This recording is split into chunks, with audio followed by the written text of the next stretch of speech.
This is the white sage, the Salvia apiana, and it just gets weeded up really easily. There's this fast draining sandy soil that I have around it, and you get a lot of different grasses and some purslane, Portulaca oleracea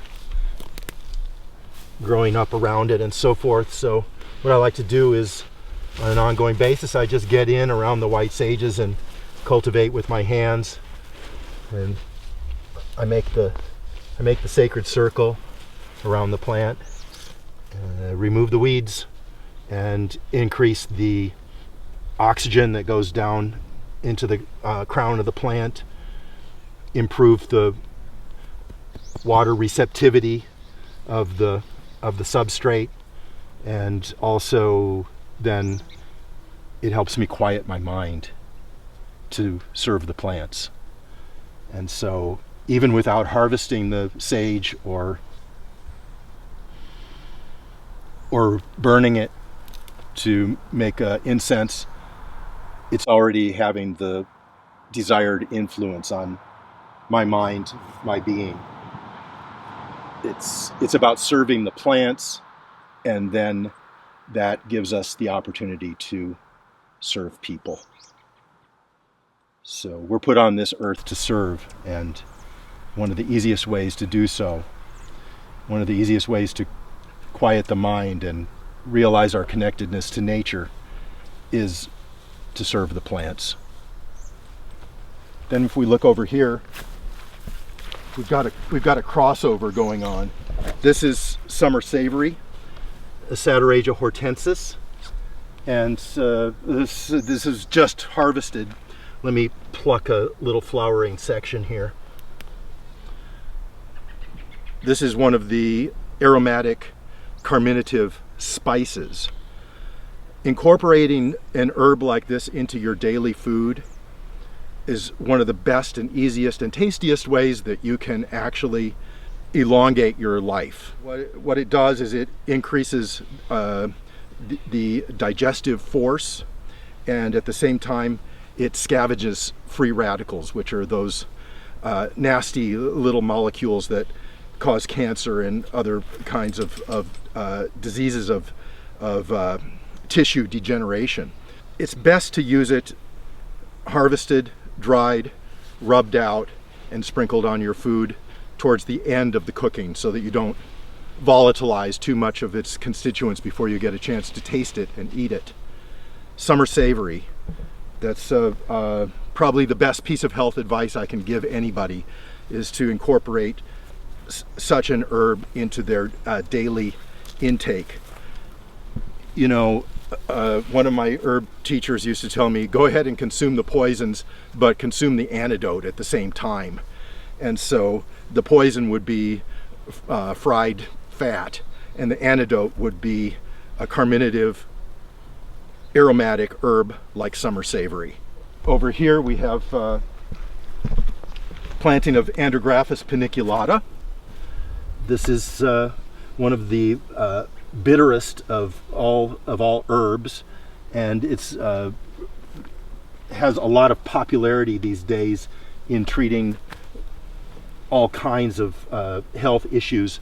One of the things that we miss from our diet is bitter, because we have a tendency to segue towards the sweet, but then that needs to be counterbalanced by bitter agents, which stimulate the liver and aid digestion and the removal of metabolic waste from the system. So this is known as the Kalmeg, the king of bitters, and you can see that we've made a great long row of it here. It's kind of a tricky plant. It has a nature of like going in and out of vegetative and flowering cycles. So it can be horticulturally rather challenging. I think it's probably different to grow it in India, but we're here in the midsummer, and I don't know if you can see that, but the little bird-like flowers are forming on these upright flowering stalks, and then those will give way to the follicle, which will be filled with the seeds, kind of golden colored seeds, and those can take easily 6 months to germinate. So you really have to have a lot of patience in working with a plant like this, but it's unique. There's nothing else quite like it, so it's worth it.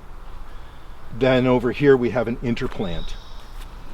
This is Zimbabwe Fox Glove, which is actually in the family Pediliaceae.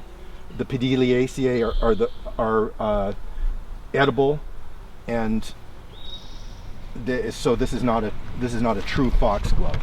You can see these paired flowers here that give way to the sesame-like pods. And here's one of the pods right here. Okay, I'll pick it. There's one of the pods, and that has this two little horns on it. So inside there, you would have the stacked seeds, and they'll be black when they're ripe. Then, just to prove that it actually is not a toxic foxglove, we can take a little chew, and that's a food from Africa. So I said it was an interplant. Well, what we're interplanting with is another Spilanthes. We saw the Ecmella oleracea. Well, this is now what we call the Brede Mafane, and this is actually the original type. This was before it was played with horticulturally. It is single colored yellow, and this plant actually proves the theory of continental drift, because it occurs both in Africa and in South America, and it's genetically linked. This is again a buzz button and great anti-inflammatory, and can be used especially for oral issues, like if you have bleeding gums or dental caries, or a tendency towards bad breath and this sort of thing. You can make a great tincture out of this and combine it with coriander. Coriander and Spilanthes work together really, really well. That's excellent to use after brushing your teeth as a swish. Your dentist will notice the difference. So you can see how we interplant here. We go in the row so that during the growing season we can till up the sides and keep it more or less weed free, and give the plants a chance to develop the way that they want to, and we space it out significantly so that there's room for each species. And then we're using different horizons here. We're using the upper horizon on this Zimbabwe foxglove, and we're using the lower horizon here on the Spilanthes. So that is a good combination. Think of it in terms of like how big the plant is going to get. There's a bumblebee right there. He's just disappearing right into the flower.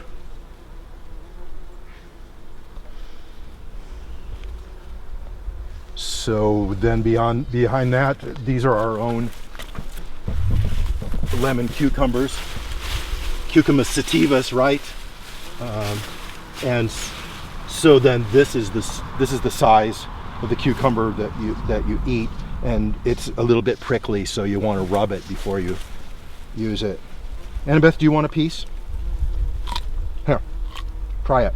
It's so good for you. Okay. Good girl. It's so good for you. Way better than hot dogs. Let me see if I can find a mature one in here. Oh yeah. Actually, I don't want to pick this because I want to use it for seed. But this is our own strain of lemon cukes. And so we let them get really mature like this. Excuse you. And then in the fall, before we get their first frost, we'll be picking these and smashing them and fermenting them and making the seed. And then we'll post-harvest cure that for 6 months before we sell it, because the fresh seed gives very low germination and you have to after ripen it to get good results. So that's the way we do our lemon cucumbers. So you can see how we're mixing the medicinal herbs along with the foods, and then that makes a whole garden for the health of whole people. Annabeth, that was good, but the part where you kind of coughed it back up again, that was not really all that cool. That's good for you. Go puppy. Go puppy.